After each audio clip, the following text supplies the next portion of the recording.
Debits and credits, what's the difference? Credits and debits are an accounting 101 topic, one every accountant, every accounts payable, every procure to pay professional should understand. This talk provides a short explanation about the differences between a debit and a credit in accounting, how they should be handled on your books, and provides examples for both goods and services. Now, in accounting, these fundamental or basic terms underlie virtually all transactions. Basically, the term debit and credit are used to describe the movement of money in and out of your business accounts.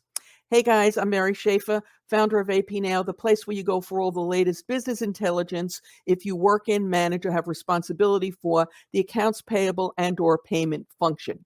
Clearly, a strong understanding of debits and credits is an integral part of that responsibility.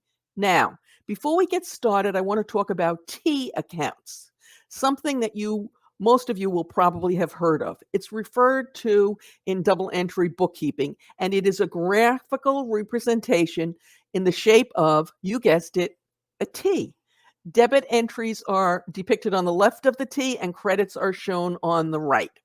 So what's a debit? A debit entry is a record of money being taken out of the account. For example, if you purchase new equipment for your business, you would debit the equipment account and credit the cash or bank account. Let's look at a real life example. Let's say you are a retail business and procurement just bought $75,000 worth of new widgets. You would debit your inventory account for $75,000 and credit your cash or bank account by a similar amount, the $75,000. Now, let's look at the reverse. A credit entry would be a record of the money being put into the account. So, for example, if a customer pays an invoice, you would credit the cash or the bank account and debit the accounts receivable account. Now, let's go back to our earlier example of those widgets you bought. Now you've sold them to your customer and your customer has paid you $80,000 on an invoice that you sent 30 days earlier. You would credit your cash by $8,000 and debit your accounts receivable by also the $80,000. That's $80,000, okay, not $8,000. Of course, your customer would be doing the opposite with their cash and inventory accounts. Now, before we take a look at services, if you like this episode, please give us a thumbs up. And if you loved it, please subscribe. We produce new content for the channel 3 times a week.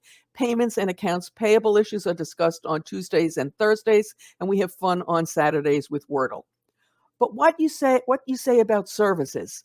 Let's say your business provides consulting services and a client pays you $20,000 for some of those consulting services.